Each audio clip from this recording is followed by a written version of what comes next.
A partir do momento em que Compton mostra que o efeito observado pode ser completamente explicado com a concepção de que o fóton possa ser interpretado em certos fenômenos, em certas situações, como uma partícula de massa zero, a gente faz a conexão entre o comportamento do fóton visto como uma radiação, como uma onda, e o comportamento do elétron visto como uma partícula.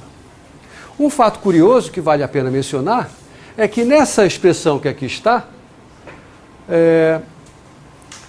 não aparece o comprimento de onda original, tá certo? O desvio provocado no comprimento de onda não depende de quem é o comprimento de onda do fóton incidente. Isso quer dizer que esse desvio no comprimento de onda deveria ser observado para qualquer radiação e não só para raio-x. Afinal de contas, se toda radiação pode ser interpretada como composta de fótons como esse, né, não tem nada específico dos raios-x entrando nesse raciocínio que eu acabo de fazer.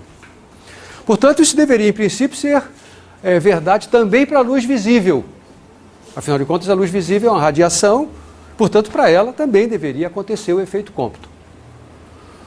Mas, de fato, isso não é observado para a luz visível. E os motivos são basicamente dois. Primeiro, no caso da luz visível, Δλ é dado pela mesma expressão, portanto devia ter o mesmo valor. Mas o que interessa do ponto de vista observacional não é o valor absoluto de Δλ, mas sim o desvio fracional. Este é o número obtido mais facilmente pelo experimental.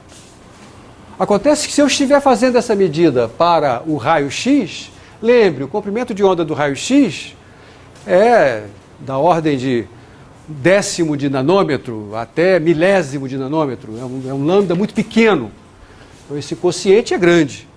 Já no caso da luz visível, para o mesmo valor de Δλ, o lambda zero é 2000 vezes maior, pelo menos.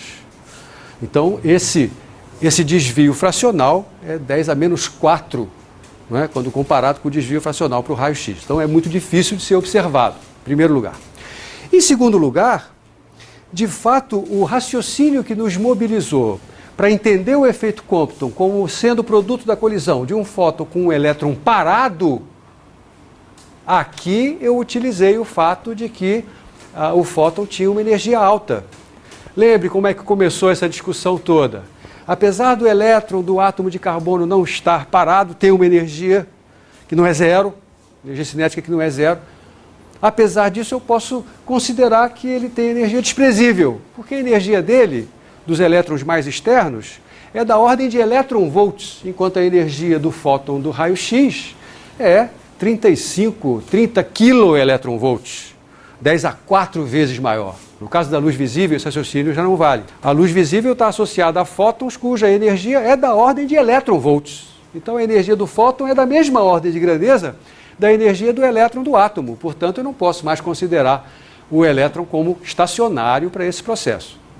Tá certo? Então, esses são os dois motivos pelos quais a gente não enxerga o efeito Compton com luz visível. Uma outra coisa que o Compton também observou é que, além de ser observado esse desvio no comprimento de onda, quando ele faz o raio-x incidir sobre o objeto material, ele também enxergava raios-x espalhados com o comprimento de onda original. Então não havia só esse comprimento de onda que eu acabei de determinar com essa conta que eu fiz.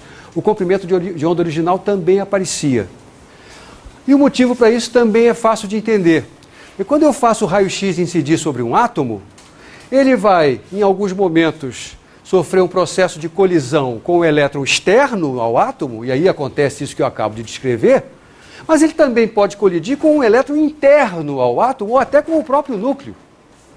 E nesse caso, todo esse raciocínio que eu fiz continua verdadeiro, exceto pelo fato de que a massa do objeto espalhado, a massa desse objeto com o qual o fóton interage, não é mais a massa do elétron.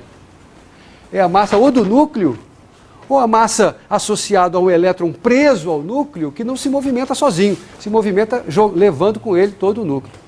Então a massa que aparece nesse caso aqui, não é mais a massa do elétron, é a massa do átomo inteiro. E isso é da ordem de 10 a 4 vezes, pelo menos, maior do que a massa do elétron.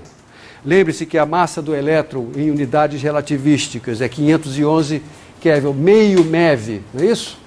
Meio MeV sobre C2. Ao passo que a massa de um próton é 1000 MeV sobre C2, 2000 vezes maior. Então, você tem um núcleo com vários prótons e nêutrons, nós estamos falando de uma relação de massas que é 10 a 4 ou 10 a 5. Então, o que vai acontecer é que, no caso da colisão de um fóton com o núcleo ou com o elétron interno, o espalhamento Compton vai se dar, mas a massa que aparece para o cálculo do comprimento de onda de Compton é 10 a 5 vezes maior, ou seja, esse delta lambda é 10 a menos 5 do outro, e é quase como se não houvesse delta lambda nenhum. Então, por isso que você enxerga, na verdade, ao fazer o espalhamento Compton, dois picos. Um pico associado ao espalhamento fóton com o elétron externo, que é esse que eu estou relacionando, e um outro pico que está relacionado com o espalhamento do fóton por um elétron interno ou pelo núcleo como um todo, e aí o delta lambda é 10 a menos 5 do primeiro. A luz, a radiação eletromagnética, às vezes apresenta um comportamento típico de onda, às vezes, como na experiência de dupla fenda de Young, às vezes apresenta um comportamento típico de partícula, como no efeito fotoelétrico. Às vezes apresenta um comportamento típico de onda, como na difração de Bragg, agora eu estou falando do raio-x. Às vezes apresenta um comportamento de partícula, como no espalhamento Compton.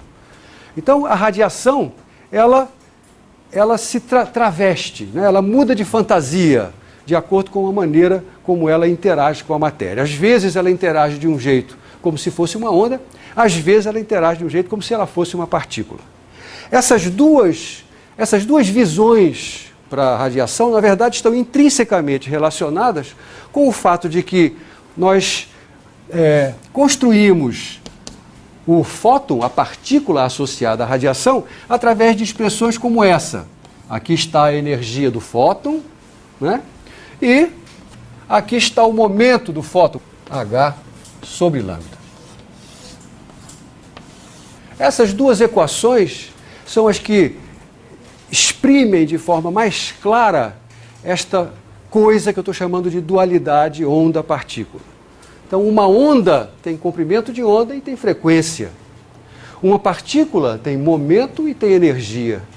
E aqui nós estamos vendo que um objeto que tenha frequência e comprimento de onda também tem momento e energia. Essas duas coisas estão intrinsecamente relacionadas.